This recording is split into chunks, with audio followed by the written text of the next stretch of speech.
Eh bien bonjour à tous, aujourd'hui on se retrouve pour une nouvelle vidéo de comment débuter sa mangatech. Ça semble être basique mais pourtant il y a plein de petits conseils que j'aurais aimé avoir avant de commencer ma mangatech maintenant. Il y a plein de petits trucs à droite à gauche, des petits tips qui potentiellement vous feront économiser des milliers d'euros et surtout vous permettront de ne pas avoir de mauvaises surprises au cours de votre collection. Alors, premier conseil que je peux vous donner, c'est si vous commencez votre mangatech avec des mangas très mainstream, tels que One Piece, Naruto, Bleach, DBZ, vraiment très très connus et qui a énormément de parutions. Ces mangas-là possèdent presque dans une moyenne de 70-80 tomes. Un tome classique, ça coûte 7 euros, voire 8 euros. Avec 80 tomes, ça représente une somme colossale d'argent. C'est pourquoi j'aurais préféré, si j'étais à votre place, regarder sur des sites comme Le Bon Coin, Vinted ou eBay, parce que la plupart du temps les gens se débarrassent de leur manga mais en collection complète, parce que aussi avant ils ont acheté un à un chaque manga et finalement ils ont la collection complète et que je ne sais, d'une raison ou pour une autre ils en veulent plus et ils les vendent.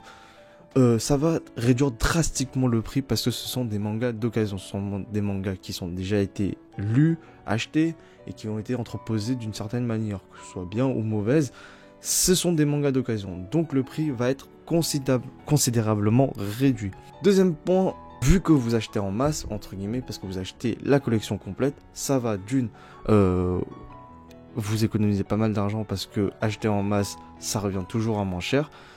Et de deux, parce que sur le Bon Coin, eBay, tout ça, ils vendent très souvent ces collections-là complètes.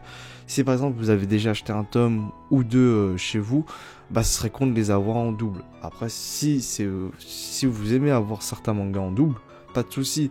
Mais moi, j'ai commencé à acheter un tome de One Piece, un tome de Naruto, un tome de Hunter x Hunter, et je me suis retrouvé à la fin avec des tomes par-ci par-là. Et quand je voyais des prix assez folles, hein, vraiment qui dépassent toute concurrence sur Vinted ou Le Bon Coin, avec par exemple la moitié des tomes de Naruto pour un prix dérisoire, bah j'étais en mode je pouvais pas les acheter parce que j'avais déjà presque la moitié de la série dans ma collection. Et surtout que ça me revient tellement plus cher que si je pouvais les acheter en occasion. Donc, premier conseil, mieux vous regarder sur les sites internet, Vinted, Le Bon Coin, eBay, tout ça. Même si parfois c'est pas forcément le site le plus sécurisé. Parfois il peut avoir des petits problèmes par-ci par-là. Mais dans l'ensemble, regardez avant d'acheter en boutique, en neuf tout simplement. Ou bien dans les boutiques d'occasion, c'est aussi une alternative possible. Conseil numéro 2 pour ceux qui cherchent des mangas très vieux. Ceux qui sont plus en réimpression, ceux qui vont être durs à trouver. Il y a des séries où les tomes sont très rares, parce qu'il n'y en a plus, parce que les gens les gardent, parce que les gens ne les vendent plus.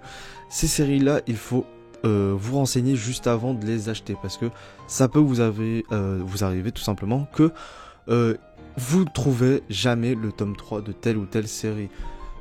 Pour ma part, je cherche que des séries assez nouvelles, mais il y a certaines séries où je recherche encore les tomes parce que il n'y a plus de réimpression, il n'y a plus de tomes qui sont vendus, que ce soit à la Fnac ou dans les librairies, et qui ne peuvent plus tout simplement les commander. Et ça peut poser certains problèmes si vous êtes très minutieux, si vous voulez avoir la collection complète, parce que ça va vous revenir aussi très très cher.